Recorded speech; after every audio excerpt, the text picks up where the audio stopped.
और प्रेरणादायक अध्याय में आपका स्वागत है। इस बार हम एक ऊर्जावान उद्यमी, तेज तर्रार निवेशक, साहसी व्यापारी और दूरदर्शी व्यवसायी के जीवन की खोज करेंगे। तो चलिए सीधे उनके संसार में कदम रखते हैं। कुछ लोग महान कंपनियां बनाने के लिए याद किए जाते हैं, कुछ पूरी तरह नए उद्योगों को खड़ा करने के लिए और कुछ समाज के नियमों को चुनौती देने के लिए। लेकिन बहुत कम ही ऐसा होता है कि एक ही व्यक्ति यह तीनों काम कर सके, और उससे भी अधिक। स्कॉट बैनिस्टर की यात्रा ऐसी ही एक कहानी है। यह अमेरिका के दिल से शुरू होकर सिलिकॉन वैली, राजनीति और यहां तक कि उन आंदोलनों तक जाती है जिन्हें अधिकांश लोग नजरअंदाज कर देते।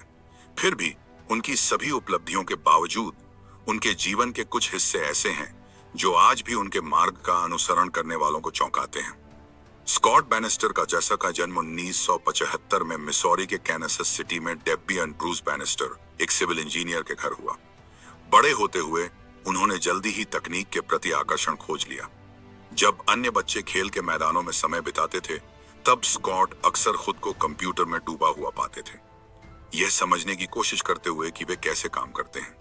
यह शुरुआती जिज्ञासा धीरे धीरे नवाचार के प्रति आजीवन जुनून में बदल गई। हाई स्कूल और बाद में University of Illinois at Urbana Champaign UIUCB में पढ़ाई के दौरान बैनिस्टर का कंप्यूटर के प्रति प्रेम और गहरा हो गया। UIUCM, जो अपने कंप्यूटर विज्ञान कार्यक्रम के लिए प्रसिद्ध है, में उन्होंने केवल कक्षा में बैठकर पढ़ाई नहीं की, बल्कि पूरे सिस्टम को चुनौती दी। जहां अधिकांश लोग कॉलेज को असाइनमेंट और परीक्षाओं की एक सूची के रूप में देखते थे, बैनिस्टर ने नियमों को तोड़ते हुए अपनी खुद की कंपनी बनाई और यहां तक कि कोर्स क्रेडिट के लिए खुद की इंटर्नशिप भी बनाई। उन्हें केवल सिद्धांत नहीं, बल्कि वास्तविक दुनिया का अनुभव चाहिए था।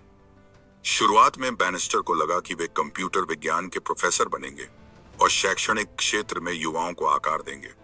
लेकिन जैसे जैसे उन्होंने उद्यमिता की खोज की, उन्होंने कुछ महत्वपूर्ण महसूस किया। असली नवाचार व्याख्यानों में नहीं, बल्कि व्यवसायों में होता है।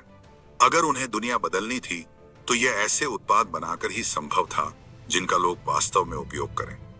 यह एहसास उनके पहले बड़े ब्रेक थ्रू तक ले गया। यह पहचान कि सर्च इंजन ऑनलाइन रिटेल विज्ञापन के लिए शक्तिशाली उपकरण हो सकते हैं। दोस्तों के साथ मिलकर उन्होंने लिस्टसर्व लॉन्च किया, जो आगे चलकर सबमिटेड बना, एक ऐसी सेवा जिसने खुदरा विक्रेताओं को अपने उत्पाद ऑनलाइन प्रचारित करने में मदद की। उद्यमिता की चिंगारी आधिकारिक रूप से जल चुकी थी। 1995 तक कॉलेज में पढ़ाई करते हुए भी बैनिस्टर पहले ही स्टार्टअप्स की सह स्थापना कर रहे थे। मैक्स लेवचिन और ल्यूक नोसेक के साथ मिलकर उन्होंने स्पॉन्सरनेट न्यू मीडिया लॉन्च किया।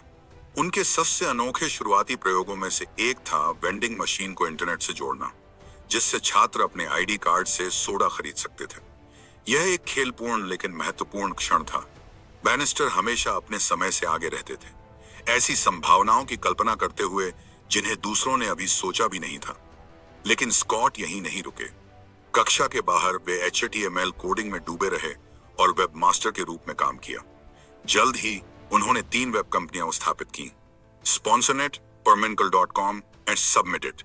इनमें से प्रत्येक ने ऑनलाइन विज्ञापन और टूल्स की सीमाओं को आगे बढ़ाया, जिससे उन्हें ऐसा अनुभव मिला जो उनके अधिकतर साथियों के लिए केवल एक सपना था। बैनिस्टर अपने कॉलेज दोस्तों में सबसे पहले सिलिकॉन वैली जाने वाले थे और सबसे पहले जिन्होंने एक स्टार्टअप सफलतापूर्वक बेचा। कॉलेज के दूसरे वर्ष में ही उन्होंने पढ़ाई छोड़ दी और सबमिट की सह स्थापना की, एक ऐसा प्लेटफॉर्म जिसने व्यवसायों को कई सर्च इंजनों पर विज्ञापन करने की सुविधा दी। यह विचार इतना सरल और प्रभावी था कि यह तेजी से लोकप्रिय हो गया। सबमिटेड का अधिग्रहण लिंक एक्सचेंज ने किया, जिसे बाद में माइक्रोसॉफ्ट ने अधिग्रहित कर लिया। मिसौरी से आए एक युवा उद्यमी के लिए यह सपनों की शुरुआत थी। 2000 में बड़ी छलांग आई जब बैनिस्टर ने स्कॉट वीस के साथ आयरनपोर्ट की सह स्थापना की। उस समय कॉर्पोरेट इनबॉक्स स्पैम से भर रहे थे। बैनिस्टर ने इस समस्या को जल्दी पहचाना और इसे हल करने के लिए कदम बढ़ाए। आयरनपोर्ट एंटी स्पैम तकनीक का नेता बन गया और इतना सफल रहा कि सिस्को ने 2007 में इसे $830 मिलियन में खरीद लिया। तब तक बैनिस्टर ने सिलिकॉन वैली में एक गंभीर खिलाड़ी के रूप में अपनी जगह पक्की कर ली थी। कंपनियां बनाने के साथ साथ बैनिस्टर की निवेश पर भी गहरी नजर थी। वे पेपैल के शुरुआती सलाहकार और बोर्ड सदस्य बने, जहां उन्होंने ईमेल पेमेंट सिस्टम का सह आविष्कार किया, जिसने ऑनलाइन पैसे के आदान प्रदान को बदल दिया। यह उत्पाद ईबे लेनदेन के लिए बेहद महत्वपूर्ण बन गया। जिसने पूरे डिजिटल भुगतान उद्योग को आकार दिया। उनका काम उन्हें मशहूर पेपल माफिया के बीच में ले आया, यानी पेपल के शुरुआती उद्यमी जिन्होंने बाद में सिलिकॉन वैली को नया रूप दिया। उनके निवेश यहीं नहीं रुके। बैनिस्टर ने पावरसेट, Zappos.com और फेसबुक जैसी कंपनियों में शुरुआती निवेश किया, बहुत पहले जब वे घर घर का नाम नहीं बने थे। उन्होंने पोस्टमेट्स और ओसारो जैसे अभिनव स्टार्टअप्स के बोर्ड में भी शामिल होकर योगदान दिया, सिग्नल फायर जैसी फर्मों में अपनी विशेषज्ञता दी और IRL की सह स्थापना की, जो सार्थक वास्तविक दुनिया के सामाजिक अनुभव बनाने पर केंद्रित थी। लेकिन बैनिस्टर का जीवन केवल तकनीक और पैसे तक सीमित नहीं था। वे विचारों में गहराई से निवेशित थे। उन्होंने और उनकी पत्नी सयान बैनिस्टर ने Zivity की सह स्थापना की, एक सोशल नेटवर्किंग साइट जिसने कंटेंट क्रिएटर्स को अधिक स्वतंत्रता और नियंत्रण दिया। साथ मिलकर वे सिलिकॉन वैली के सबसे सम्मानित एंजल निवेशक में से 2 बने और 2016 में उन्हें SpaceX, Uber और DeepMind टेक्नोलॉजीज जैसी कंपनियों में निवेश के लिए angel of the year crunchy award से सम्मानित किया गया। बैनिस्टर की सक्रियता उनकी कहानी का एक और उल्लेखनीय पहलू है। वे अमेरिका, विशेषकर कैलिफोर्निया में मारिजुआना वैधीकरण के मुखर समर्थक रहे हैं। उनकी लिबर्टेरियन प्रवृत्ति बहुत पहले दिखाई दे चुकी थी। कॉलेज के दिनों में जब उन्होंने कॉलेज लिबर्टेरियन जैसे समूहों का नेतृत्व किया और कैंपस एजेस्टिक की सह स्थापना की। राजनीति में बैनिस्टर 2016 के राष्ट्रपति चुनाव के दौरान सीनेटर रैंड पॉल के समर्थन के लिए सबसे अधिक जाने गए, जब उन्होंने पॉल का समर्थन करने वाले एक सुपर PSC को $3 मिलियन दान किए। जब पॉल बाहर हो गए तो बैनिस्टर ने अपना समर्थन टेड क्रूज को दिया। उम्मीदवारों के पीछे अपने संसाधन लगाने की उनकी तत्परता दिखाती है कि वे राजनीतिक बदलाव को कितनी गंभीरता से लेते थे। राजनीति से परे बैनिस्टर दंपति उन कारणों का भी समर्थन करते थे जिनकी उन्हें परवाह थी। 2015 में उन्होंने एक ऐतिहासिक दान दिया जिससे UCLA First Amendment Amicus Brief Clinic का नाम बदलकर Scott Cyan Banister First Amendment Clinic रखा गया। यह उनके मुक्त भाषण और नागरिक स्वतंत्रता के प्रति समर्पण को दर्शाता था। इन सब के बीच बैनिस्टर ने निवेश करना कभी बंद नहीं किया। 2023 तक वे 35 निवेश दौरों में भाग ले चुके थे। हाल ही में Highlight.io के सीड राउंड का समर्थन किया। उनका पोर्टफोलियो जितना विविध था उतना ही वैश्विक भी था, जिसमें एंटरप्राइज एप्लीकेशन, उपभोक्ता उत्पाद, बायोफार्मास्यूटिकल्स, फिनटेक और संचार प्लेटफॉर्म शामिल थे। उन्होंने केवल अमेरिका में ही नहीं बल्कि चीन और अन्य अंतर्राष्ट्रीय बाजारों में भी कंपनियों में निवेश किया, जो इस विश्वास को दर्शाता है कि नवाचार की कोई सीमाएं नहीं होती। उनकी समर्थित कंपनियों में Carta, Checkr, Upstart, Remind, ClassPass, Human API, Forge Global और आर्कस जैसी प्रमुख कंपनियां शामिल थीं।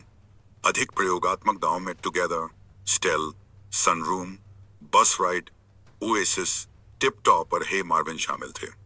यह व्यापक दृष्टिकोण दिखाता है कि वे विभिन्न उद्योगों में जोखिम लेने से नहीं डरते थे। व्यक्तिगत स्तर पर उन बैनिस्टर की प्रेम कहानी भी उनके करियर जितनी उल्लेखनीय है। उन्होंने सयान से मुलाकात की जब वह आयरन पोर्ट में एंटी स्पैम प्रयासों पर काम कर रही थी। उनका संबंध व्यक्तिगत और पेशेवर दोनों रूपों में साझेदारी में बदल गया। 2 साल बाद उन्होंने शादी की और साथ मिलकर वे सिलिकॉन वैली की सबसे सम्मानित पावर कपल्स में से एक बन गए।